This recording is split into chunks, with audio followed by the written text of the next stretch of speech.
Did I mention you can beat these things up?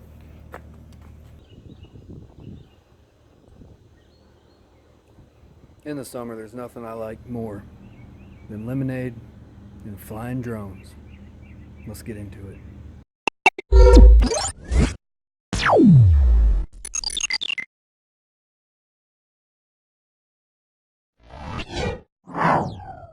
So you finally decided on a drone. Any drone will do, it doesn't matter. If it's got quad motors, shaped in a square, now it's a wasp. They grow them large here in the south. There's some easy tips to flying drones, getting used to them, that you can do even in your backyard. Doesn't matter the size.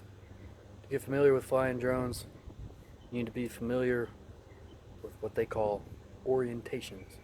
So what is an orientation? We'll take this Mavic for instance. Right now it is facing you at a nose-in orientation. Now if it was hovering and you are looking at it directly as you're flying it, this is called a nose-in hover. Now if you're facing the light as you are hovering it, it is in front of you, that is called a tail-in hover. I don't know if you're familiar already or not, but the directions are the same no matter the orientation, but they have a different effect. So if you want to go left while you're in a nose in, you need to go right. If you want to go right and your nose in, you need to go left. Now, the simple thing is to start out tail in hover, get familiar with your orientations then. Then you work on your nose in hover, get familiar with your orientations then. And then if you want to get risky with it, you act like there's two poles set up in your yard. Around those two poles in a figure eight to work on your hovering orientation. And you'll be really good at flying really quick if you just practice that. Now would I recommend your first drone be a Mavic? Yes and no. Financially, if you can afford it, go with the Mavic. It's awesome, it's fun, you'll love it.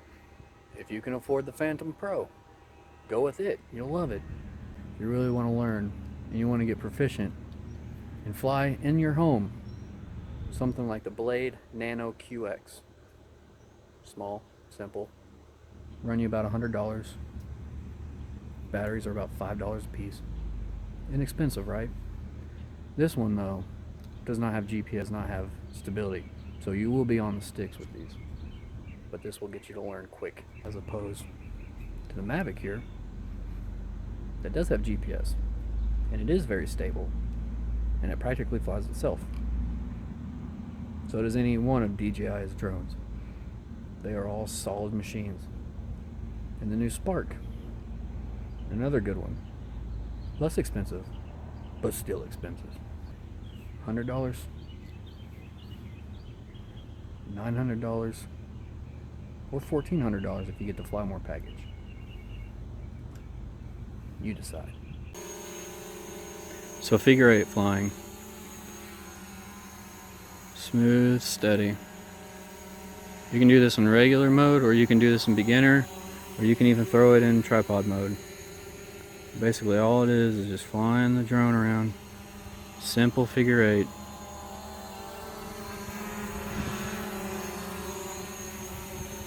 Getting used to all orientations as you look at it, as it's away from you flying, nose in, tail in, figure eight, does it all.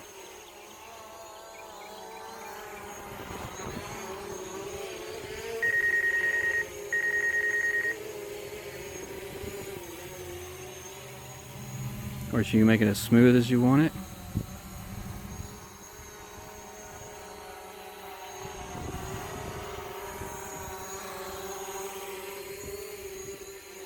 Or fast. Doesn't matter. Okay, what about the nose end? Or what about keeping your nose oriented towards the imaginary poles? So this gets more tricky because you have to start flying backwards.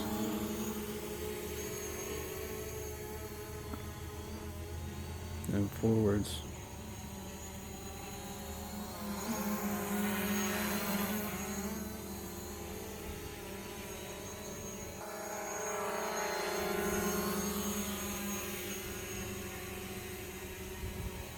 So this definitely takes some concentration as you fly. And this is why it's so important to learn this kind of flying, because when you get into ADI mode on these DJI drones, you lose that GPS training wheel. And it's just important in general to learn and to know how to fly your drone to its full potential, not only for your enjoyment, but for the safety of others, and to reduce the likelihood of it getting out of your control and you having to flip the switch and bring it home, or worse, lose signal, lose sight, and then have it not come home and end up in somebody else's backyard so that they can enjoy Wi-Fi mode and they have a new drone. So, hope this has been helpful. Comment below if you have any questions. Give a thumbs up if you liked it. And subscribe as always.